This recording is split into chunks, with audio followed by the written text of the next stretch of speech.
Now I'm going to have Nilesh come up and talk about TiE. Nilesh is the president of the TiE organization here. So Nilesh, please come on up.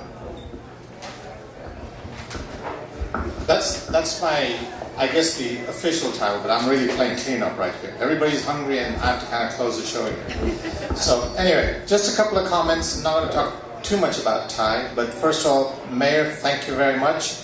As I was talking to Orlando, the city of Addison is actually a great example of being entrepreneurial, right? And I was picking on him about, okay, how does Dallas compare to you guys, right? And if you look at them, they're this big enterprise, and when money runs short, raise taxes. Here you've got the entrepreneurial thinking saying, we've got very limited resources, how are we going to go solve this problem, right? We're just not going to throw money at people. So again, I commend you for the way you run your ship and obviously the entrepreneurial spirit. So thank you very much for being here. Okay, I've done that part. What else am I supposed to do? Okay, so let's just talk about TiE itself, right? Our objective has been, from the get-go, fostering entrepreneurship. And for most of you that know the history, we had a great surge when we first started. We kind of crashed and burned. With Pratima and Lisa, we had a whole new resurgence.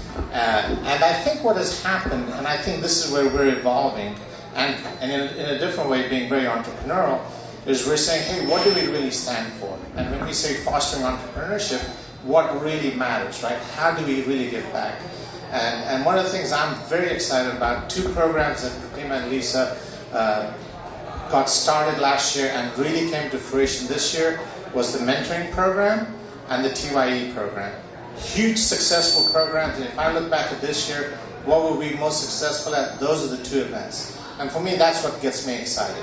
How do we foster entrepreneurship? How do we actually help some of you jump off the edge, right? The fence, where should I stay in corporate, should I do this? There's good and bad in both of them. But again, I commend, first of all, I think, did we give Nick a prize? Yes. As a mentor, we did, right? We did. So again, a big thank you to Nick for driving the mentoring program this year.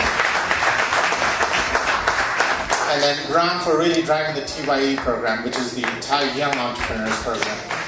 Again, trying to drive this at a very young. So again, Graham, thank you very much. These guys really are the future leadership of TiE. My role really is more from a board level, saying, hey, we don't have a president, come in as an interim president until we go through elections and all that. So again, thank you guys very much for that. I was going to pick on Hemant, who's my mentee, just as a, and I think he ran off to the bathroom because I may have warned him or something. But just as the comedian earlier today came out with, and all of you entrepreneurs did, right? You have to learn to be a little bit vulnerable. Taking that step to say, hey, you know what, I'm going to go do this. I'm going to get bashed. It's going to be rough, but you know what? It's the difference. It really is the difference between being average and ordinary and being exceptional. So again, I commend all the mentees for that, because again, that's the first step. You actually have to go play, right? So with that, I'm going to conclude. If you want to learn more about TiE, if you go to TiE.org, it tells you about the entire organization, so I'm not going to bore you with that. And I think we have some gifts for the remaining mentees. So Peyton, if you can come